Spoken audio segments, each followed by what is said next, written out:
وعباد الرحمن الذين يمشون على الأرض هونا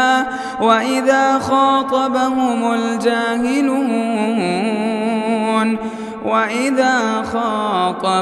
الجاهلون قالوا سلاما۔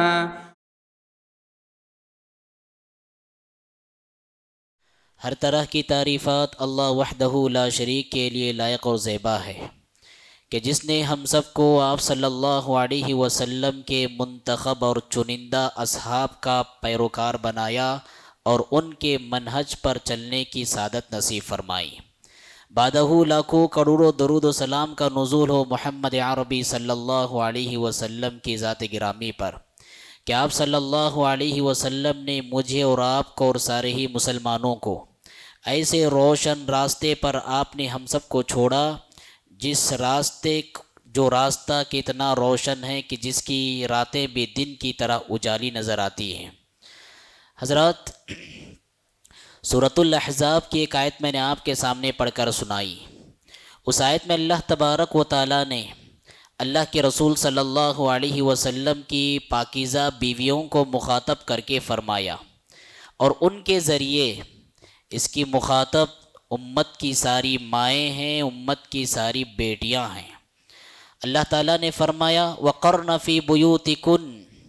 اپنے گھر میں قرار اختیار کرو، اپنے گھر میں ٹکی رہو۔ وَلَا تَبَرَّجْنَ تَبَرُّجَ الْجَاهِلِيَّةِ الْأُولَى، اور زمانے ماضی کی جو جاہلیت ہے، اس جاہلیت میں جس طرح کے بناؤ سنگھار کر کے غیر محرم کے سامنے نکلا کرتی تھی، اس طرح بناؤ سنگھار کر کے گھر سے باہر بلا ضرورت نہ نکلو۔ گھر سے باہر بلا ضرورت بناؤ سنگھار کر کے نکلنے کو جاہلیت کا طریقہ بتلایا، گرچہ کہ ہمارے زمانے کے لوگ اسے جدید تہذیب کہتے ہیں، جدید فیشن کہتے ہیں۔ قرآن اس کو تہذیب نہیں بلکہ یہ تہذیب کا قتل ہے۔ پھر اس کے بعد حکم دیا وَأَقِمْنَا الصَّلَاةَ،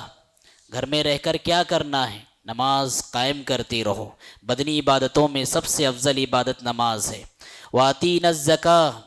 اور مالی عبادتوں میں سب سے افضل عبادت اپنے مال کی زکوٰۃ ادا کرنا ہے، اور ایسا نہیں کہ زندگی میں صرف ایک مرتبہ زکوٰۃ نکالو، جب جب مال پر ایک سال گزرے اور جب جب مال نصاب کو پہنچے زکوٰۃ ادا کرتی رہو۔ وَأَطِعْنَا اللَّهَ وَرَسُولَهُ، اور اللہ اس کے رسول صلی اللہ علیہ وسلم کی فرما برداری کرتے رہو۔ اس کے بعد حکم دیا إِنَّمَا يُرِيدُ اللَّهُ لِيُذْهِبَ عَنْكُمُ الرِّجْسَ أَهْلَ الْبَيْتِ، اے نبیوں کے خاندان والوں، اے نبیوں کی پاک باز بیویوں، اور اے اہل بیت، یہ تعلیمات تمہیں کیوں دی جا رہی ہے؟ یہ نگاہوں کی حفاظت کی تعلیم، یہ گھر میں قرار اختیار کرنے کی تعلیم، یہ اجنبی مردوں سے کرخت لہجے میں گفتگو کرنے کی تعلیم، یہ تعلیمات تمہیں کیوں دی جا رہی ہے؟ انما یرید اللہ لیذھب عنکم الرجس اہل البیت ویطہرکم تطہیرا، تاکہ اے اہل بیت تم سے ہر طرح کی گندگیوں کو اللہ تعالیٰ ختم کرے اور تمہیں پاک باز بنائے، صاف ستھری بنائے۔ اس آیت کے سیاق اور سبق یعنی آگے اور پیچھے غور کرنے سے معلوم ہوتا ہے، چونکہ خطاب اللہ کے رسول کی بیویوں سے ہے اور اللہ کے رسول کی بیویوں کو اہل بیت کہا گیا ہے، تو معلوم ہوا اہل بیت میں سب سے پہلے اللہ کے رسول صلی اللہ علیہ وسلم کی بیویاں آتی ہیں۔ جیسے ہم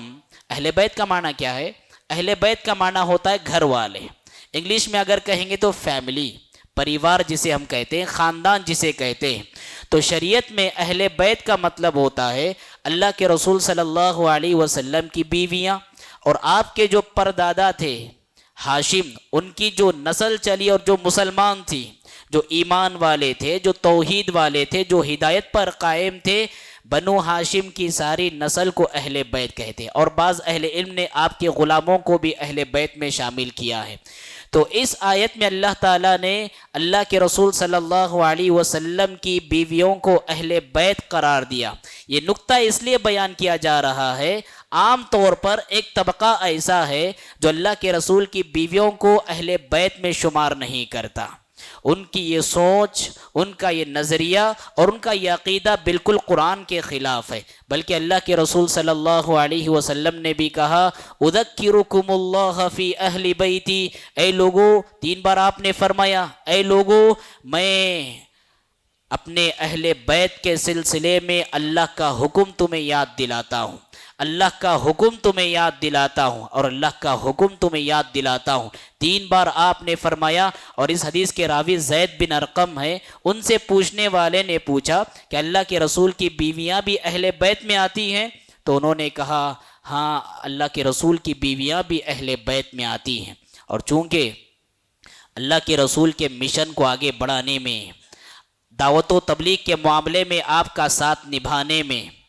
اسلام کی خاطر قربانیاں دینے میں اہل بیت کا بڑا رول رہا ہے اور اہل بیت کا بڑا کردار رہا ہے۔ اس لیے اللہ تبارک و تعالیٰ نے آپ کی بیویوں کا بڑا مقام بیان فرمایا۔ اللہ تعالیٰ نے فرمایا وَأَزْوَاجُهُ أُمَّهَاتُهُمْ، آپ کی بیویاں اس امت کی مائیں ہیں، مومنوں کی مائیں ہیں۔ اور اللہ تعالیٰ نے یہ بھی حکم دیا وَلَا أَن تَنْكِحُوا أَزْوَاجَهُ مِن بَعْدِهِ أَبَدًا، کسی امتی کے لیے جائز نہیں ہے اللہ کے رسول کے انتقال کرنے کے بعد آپ کی بیویوں سے نکاح کرے، کسی امتی کے لیے جائز نہیں۔ یہ مقام، یہ مرتبہ، یہ عظمت کی بلندیاں، یہ عظمتوں کے نشان اللہ تعالیٰ نے کیوں بیان فرمائے؟ اس لیے کہ اللہ کے رسول کا جو دعوت و تبلیغ کو لے کر مشن تھا، اس مشن کو آگے بڑھانے میں، آپ کا بھرپور ساتھ دینے میں اہل بیت کا بڑا رول تھا۔ بڑی قربانیاں رہی ہیں ازواج مطہرات کی۔ دیکھیں، جب مسجد نبوی کی توسیع کا کام جاری تھا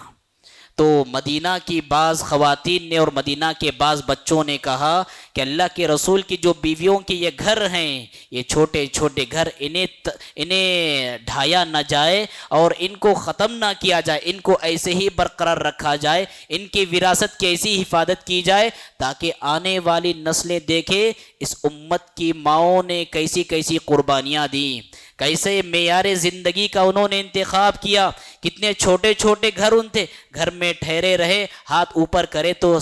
ہاتھ کو چھت لگ جایا کرتا تھا، اور جو پلر ہوتے تھے گھر کے وہ کھجور کے تنے کی ہوا کرتے تھے، دیواریں جو ہوتی تھی مٹی کی دیواریں ہوتی تھی، ایک مہینہ گزرتا تھا گھر میں چولہا نہیں جلتا تھا۔ اللہ کے رسول صلی اللہ علیہ وسلم کئی راتیں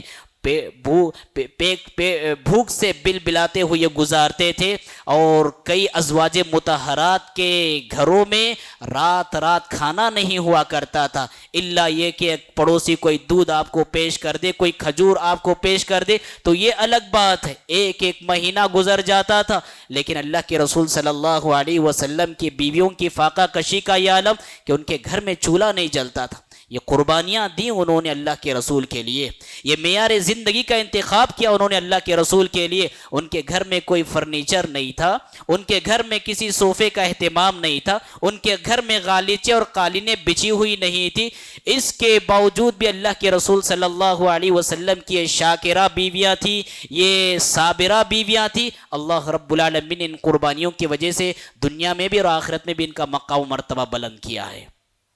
اور اہل بیت میں جہاں آپ کی بیویاں آتی ہیں، وہیں پر اللہ کے رسول صلی اللہ علیہ وسلم نے ایک مرتبہ ایک چادر لی، چادر میں آپ نے حضرت علی رضی اللہ تعالیٰ عنہ کو لیا، فاطمہ کو لیا، حسن کو لیا اور حسین کو لیا رضی اللہ عنہم اجمعین۔ اس کے بعد فرمایا اللہم ہؤلاء اہل بیتی، اے اللہ یہ میرے اہل بیت ہیں، یہ میرے خاندان والے ہیں۔ اس کا یہ مطلب نہیں کہ یہی اہل بیت ہے، بلکہ اس کا مطلب یہ ہے یہ بھی اہل بیت ہے، ازواج مطہرات بھی اہل بیت ہے اور یہ بھی اہل بیت ہے۔ ایک طبقہ ایسا ہے جو کہتا ہے یہ 5 تن پاک ہے، یہ جو 5 اجسام ہیں، یہ 5 جسموں کے جو مالک ہیں، یہ 5 تن پاک ہے، دنیا میں ان کا تصرف چلتا ہے، دنیا میں ان کی عبادت کی جائے، ان کو مشکل کشائی کے لیے پکارا جائے، یہ نظریہ غلط ہے، یہ عقیدہ غلط ہے۔ ہاں یہاں یہ بات یاد رکھیں کہ اللہ کے رسول صلی اللہ علیہ وسلم نے جو اپنی چادر میں ان ہستیوں کو لیا اور کہا اللہم ہؤلاء اہل بیتی، اے اللہ یہ میرے خاندان کے لوگ ہیں، یہ میرے اہل بیت ہیں، اللہ کے رسول صلی اللہ علیہ وسلم نے بتلایا کہ آپ کی ساری بیٹیاں وہ بھی اہل بیت میں آتی ہیں، اور بیٹیوں کے جو بچے ہیں وہ بھی اہل بیت میں آتے ہیں، آپ کے داماد حضرت علی وہ بھی اہل بیت میں آتے ہیں۔ جہاں تک آپ کی بیٹی کی بات ہے، حضرت فاطمہ رضی اللہ تعالیٰ عنہ، اللہ اللہ کیا عظمتوں کے نشان ہے اس خاتون کے، کتنی اہمیت کی حامل ہے یہ خاتون، اور کیسے بلند مقام کی حامل ہے یہ خاتون۔ مکہ کی سرزمین پر جب آپ صلی اللہ علیہ وسلم کو حالت سجدہ میں اونٹ کی بڑی بھاری بھرکم اوجی لا کر ڈال دیا گیا آپ کے اوپر، تو کسی صحابی کو ہمت نہ ہوئی، کیونکہ کفار قریش اور رؤسائے قریش وہاں پر موجود تھے۔ یہ آپ کی لخت جگر، یہ ننھی منی معصوم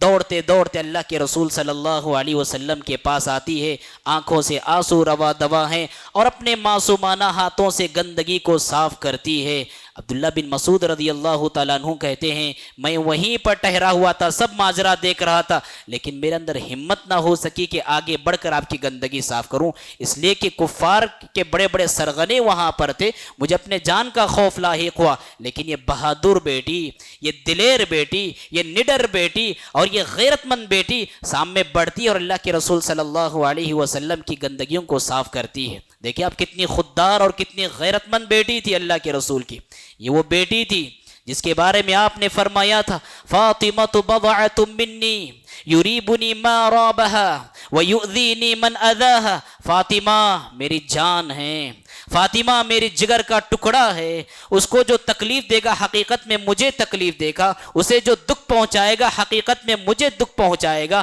یہ وہ بیٹی ہے جس کے بارے میں آپ نے فرمایا فاطمۃ سیدہ نساء اہل الجنہ، فاطمۃ سیدۃ نساء اہل الجنہ، یہ میری بیٹی یہ جنتیوں کی شہزادیوں کی سردارن ہوگی، یہ سردارن ہوگی میری بیٹی۔ یہ جب بھی آتی تھی اللہ کے رسول استقبال کے لیے کھڑے ہوتے تھے، ہاتھ کا بوسہ لیتے تھے اور اپنی جگہ پر انہیں بٹھایا کرتے تھے۔ اور جہاں تک حضرت علی رضی اللہ تعالیٰ عنہ کی بات ہے، حضرت علی رضی اللہ تعالیٰ عنہ یہ وہ صحابی اور آپ کے یہ داماد ہیں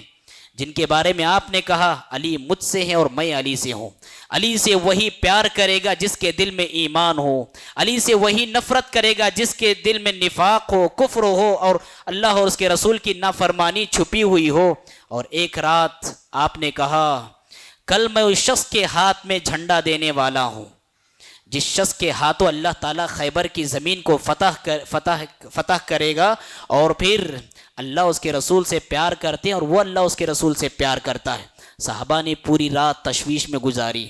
ہر صحابی چاہتا تھا کہ یہ اعزاز مجھے ملے، کیونکہ بہت بڑا اعزاز تھا۔ اعزاز کیا تھا؟ ایک تو اعزاز یہ کہ وہ اللہ اس کے رسول سے محبت کرتا ہے، اور اس سے بڑا اعزاز یہ کہ اللہ اور اس کے رسول اس سے محبت کرتے ہیں۔ حضرت عمر بن خطاب رضی اللہ تعالیٰ عنہ جب صبح ہوئی آپ گردن اٹھا کر دیکھ رہے تھے، شاید اللہ کے رسول یہ جھنڈا اور یہ معرکے کی کمانڈ میرے ہاتھ میں دے اور مجھے یہ اعزاز ملے۔ آپ نے دیکھا علی غائب ہے، پوچھا کہاں ہے علی؟ آپ سے کہا گیا کہ بیمار ہیں، آشوب چشم کی مرض میں مبتلا ہیں۔ آپ نے بلوایا اور اپنا لعاب اپنا تھک ان کی آنکھوں میں لگایا، ایسا مرض غائب ہوا گویا کہ وہ پیدا ہی نہیں ہوا تھا۔ اس کے بعد حضرت علی رضی اللہ تعالیٰ عنہ کے ہاتھ میں جھنڈا دیا اور کہا جاؤ اے علی،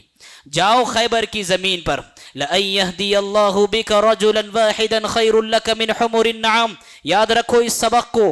اللہ رب العالمین اگر تمہارے ذریعے کسی ایک بندے کو ہدایت دیتا ہے تو تمہارے لیے سرخ اونٹوں سے کہیں زیادہ بہتر ہے۔ تو یہ وہ فضیلت کے حامل حضرت علی رضی اللہ تعالیٰ عنہ ہیں، اور عشرہ مبشرہ میں سے آپ ہیں۔ اگر آپ کے بیٹوں کی بات کی جائے، اللہ کے رسول صلی اللہ علیہ وسلم کے نواسوں کی بات کی جائے، تو چمن نبوت کے مہکتے پھول تھے جن کے بارے میں آپ نے فرمایا ہما ریحتنایا من الدنیا، یہ دنیا کے میرے پھول ہیں، یہ دنیا کے میرے پھول ہیں۔ اور اللہ کے رسول صلی اللہ علیہ وسلم جب نماز میں ٹھہر جاتے تھے، وہ رینگتے رینگتے گرتے پڑتے آ کر آپ کے کندھے پر سوار ہوتے تھے۔ آپ خطبہ جب دینے کے لیے ٹھہرتے تھے اور جب حسن و حسین کو آتے ہوئے دیکھتے تھے، ان کے جذب فرط محبت میں ممبر سے اتر جاتے تھے اور ان کو گود میں اٹھایا کرتے تھے۔ تمام صحابہ کو اللہ کے رسول صلی اللہ علیہ وسلم نے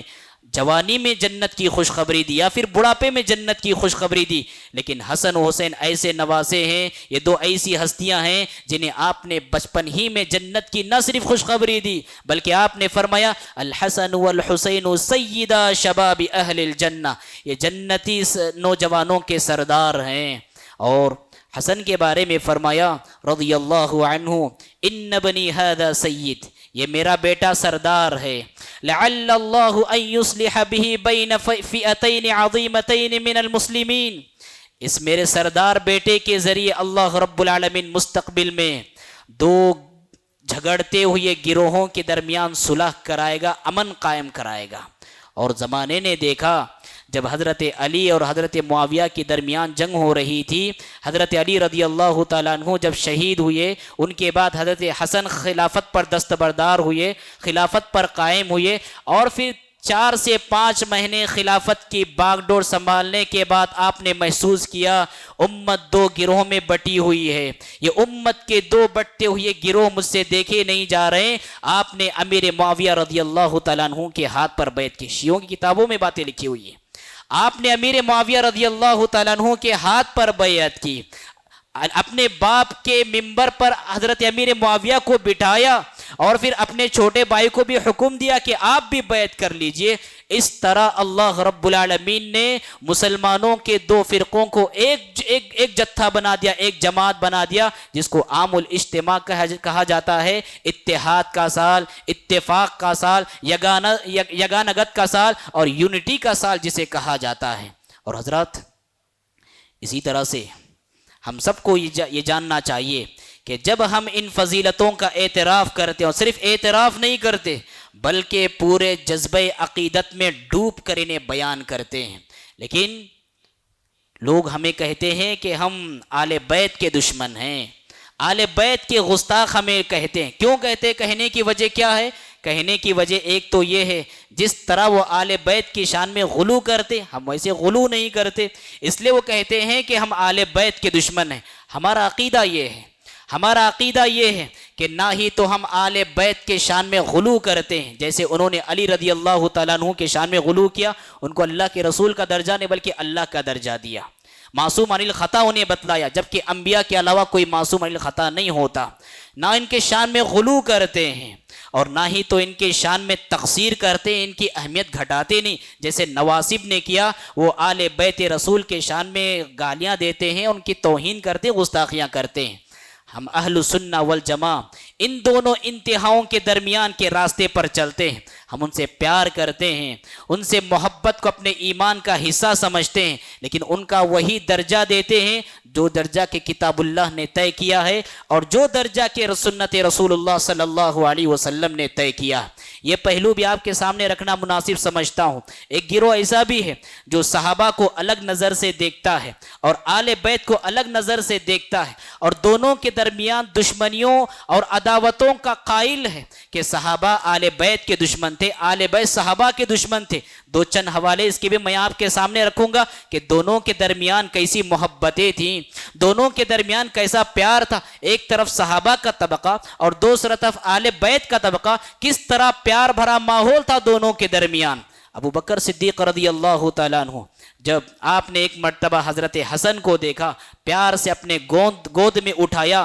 اور کہا ارقبوا محمدا فی اہل بیتہ، لوگوں محمد صلی اللہ علیہ وسلم کی وصیت اور نصیحت کا پاس و لحاظ رکھو ان کے اہل بیت کے سلسلے میں۔ اور ایک مرتبہ آپ نے فرمایا لقرابۃ رسول اللہ صلی اللہ علیہ وسلم احب ان اصل من قرابتی، لوگوں یاد رکھو اللہ کے رسول صلی اللہ علیہ وسلم کے جو رشتہ دار ہیں ان سے حسن سلوک کرنا میرے نزدیک زیادہ بہتر ہے اس بات سے کہ میں اپنے رشتہ داروں سے حسن سلوک کروں، اپنے رشتہ داروں کا احترام کروں، اپنے رشتہ داروں کی تعظیم کروں، اپنے رشتہ داروں کی توقیر بجا لاؤں۔ اس سے کہیں زیادہ میرے نزدیک یہ بات عزیز ہے کہ میں اللہ کے رسول صلی اللہ علیہ وسلم کے رشتہ داروں سے حسن سلوک کروں۔ آپ دیکھیں کیسا ماحول تھا ان کے درمیان۔ عمر بن خطاب رضی اللہ تعالیٰ عنہ کا زمانہ آیا اور آپ نے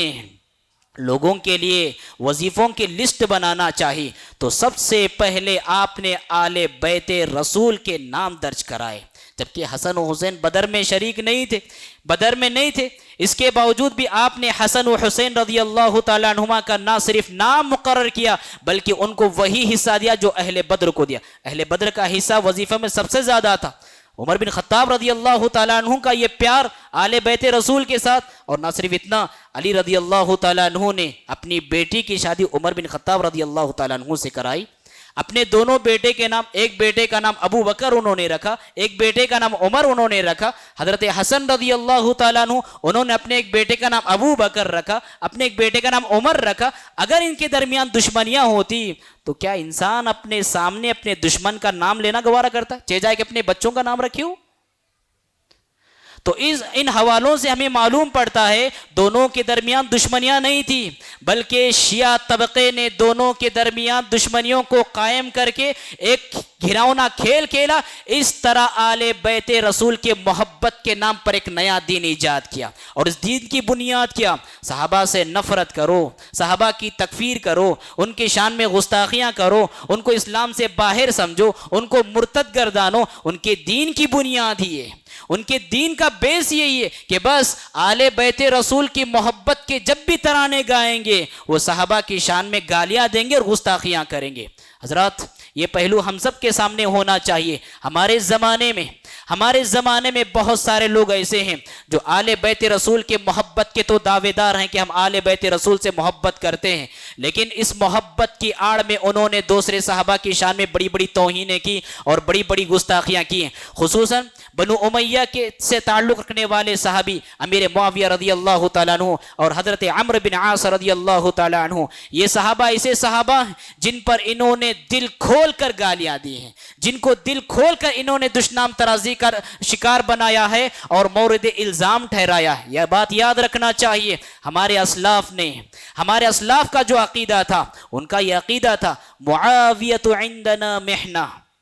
معاویۃ عندنا محنہ، کہ لوگوں یاد رکھو امیر معاویہ رضی اللہ تعالیٰ عنہ ہمارے نزدیک محبت صحابہ کا معیار ہے۔ کیا مطلب یہ ہے جو امیر معاویہ سے محبت کرے گا وہ سارے صحابہ سے محبت کرے گا، اور جو امیر معاویہ سے نفرت کرے گا یاد رکھو وہ سارے صحابہ سے نفرت کرے گا۔ تو معاویہ رضی اللہ تعالیٰ عنہ کی محبت اور عداوت یہ کسوٹی ہے، یہ معیار ہے اور یہ پیمانہ ہے، یہ طے کرتی ہے آپ صحابہ کے کتنے چاہنے والے ہیں اور صحابہ کے کتنی توہین کرنے والے ہیں۔ اور یہ توہین امیر معاویہ رضی اللہ تعالیٰ عنہ تو بس ایک دروازہ ہے، جب یہ دروازہ کھلتا ہے یہ دروازہ کہاں تک جا کر آپ کو پہنچاتا ہے؟ امیر معاویہ رضی اللہ تعالیٰ عنہ کی شان میں گستاخی کرنا، ان کی توہین کرنا، یہ ایک ایسا دروازہ ہے جب یہ کھل جاتا ہے تو پھر ان کے والد ابو سفیان بھی، ان کی شان میں بھی گستاخیاں ہوتی ہیں، پھر اس کے اوپر عمر بن خطاب رضی اللہ تعالیٰ عنہ ان کے شان میں بھی گستاخیاں ہوتی ہے، پھر ان سے اوپر حضرت ابو بکر صدیق رضی اللہ تعالیٰ عنہ ان کے شان میں بھی گستاخیاں ہوتی ہے، ان سب سے آگے بڑھ کر اللہ اس کے رسول کے شان میں بھی گستاخیاں ہوتی ہیں۔ آپ کو معلوم ہوگا ایک شیعہ عالم ہے جس کا نام ہے نعمت اللہ الجزائری، نعمت اللہ الجزائری اس کا نام ہے، اور سن 1112 ہجری کا یہ عالم ہے۔ اس نے کتاب لکھی، کتاب کا نام ہے الانوار النعمانیہ۔ اس کتاب میں اس نے اپنا عقیدہ بیان کیا۔ کیا عقیدہ بیان کیا؟ کہ ہم یعنی قوم شیعہ، ہم اہل سنت والجماعت سے کبھی اتفاق نہیں کر سکتے، نہ ہی تو ان کے رب سے اتفاق کر سکتے ہیں، اس کے الفاظ ہیں، نہ ہی تو ان کے رب سے اتفاق کر سکتے ہیں، نہ ہی تو ان کے رسول سے اتفاق کر سکتے ہیں، نہ ہی تو ان کے امام سے اتفاق کر سکتے ہیں۔ اور وہ کہتا ہے آگے کہ اس رب کا میں قائل نہیں اور اس رسول کا میں قائل نہیں جس رب نے کہ اپنے پیارے نبی محمد کا خلیفہ ابو بکر کو بنایا، اور جس رب نے محمد کا خلیفہ ابو بکر کو بنایا، لیس ربنا ولا النبی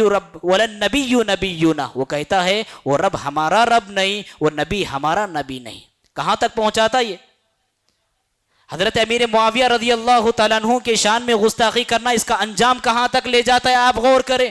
اللہ کی تکفیر تک لے جاتا ہے۔ رسول اللہ صلی اللہ علیہ وسلم کی تکذیب تک لے جاتا ہے، جہاں پر اللہ کو اللہ ماننے کے لیے تیار نہیں، جہاں پہ محمد عربی صلی اللہ علیہ وسلم کو اپنا نبی ماننے کے لیے تیار نہیں۔ اس لیے بہت ضروری ہے یہاں پر روک لگائی جائے۔ ہمارے اسلاف جو تھے وہ بہت مبصر تھے، بہت دور اندیش تھے اور بہت دوربین تھے، اس لیے انہوں نے یہ اصول مقرر کیا، معاویۃ عندنا محنہ، کہ معاویہ رضی اللہ تعالیٰ عنہ ہمارے نزدیک یہ معیار محبت صحابہ کا۔ اگر آپ صحابہ سے محبت کرتے ہیں تو لازماً آپ امیر معاویہ سے محبت کریں گے، اگر ان سے محبت نہیں کرتے ہیں تو یقیناً آپ کسی صحابی سے محبت نہیں کرتے۔ لہذا حضرات یہاں ہم سب کو ایک پیغام یاد رکھنی چاہیے، ہر صحابی سے، چاہے وہ آل بیت رسول سے تعلق رکھنے والا ہو یا غیر آل بیت رسول ہے، ہر صحابی سے صحابی ہونے کی حیثیت سے محبت کریں گے، ان کی تعظیم کریں گے، ان کا اکرام بجا لائیں گے۔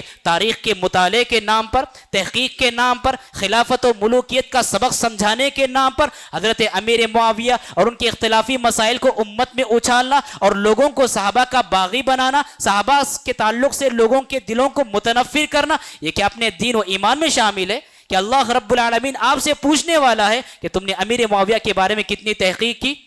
ان کو غلط ٹھہرایا، صحیح ٹھہرایا، حق پر تھے یا باطل پر تھے، یہ آپ سے پوچھے جانے والے۔ اور حد تو یہ ہے بہت سارے ایسے مرزا پرست لوگ ہیں جن کو معلوم نہیں ہے کہ دین کے ارکان کیا ہے، اسلام کے ارکان نہیں معلوم،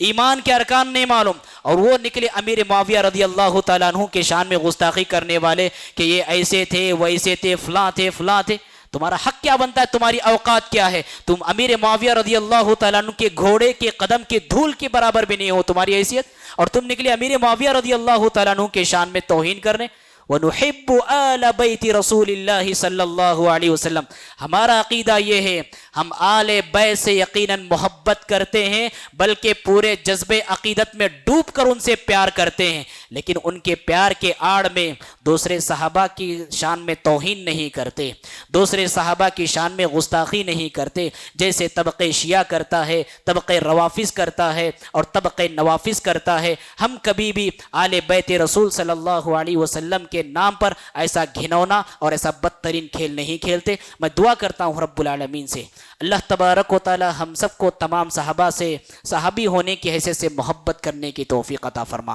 ان کے نقش قدم پر چلنے کی توفیق عطا فرما، ان کی تعلیمات پر عمل پیرا ہونے کی توفیق عطا فرما، ہمیں ہمارا حشر ان کے ساتھ فرمانا، ہمارا انجام ابو بکر و عمر و عثمان و غنی رضی اللہ تعالی عنہم کے ساتھ فرمانا، ہمیں رفاقت نبوی کا حقدار بنانا۔ اقول قولی ھذا واستغفر اللہ لی ولکم ولسائر المسلمین فاستغفروہ انہ ھو الغفور الرحیم۔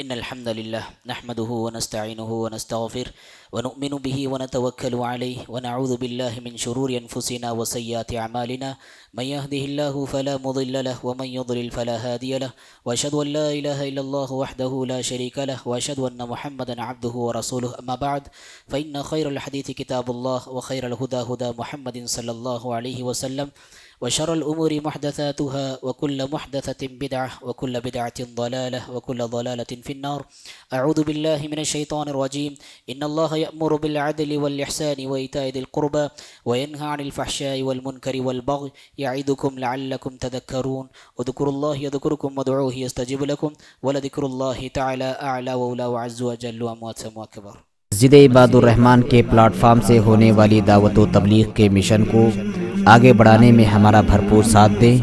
علم و عمل سے ناطہ جوڑنے کے لیے اہل علم سے جڑیں۔ مسجد عباد الرحمن کے یوٹیوب چینل کو سبسکرائب کریں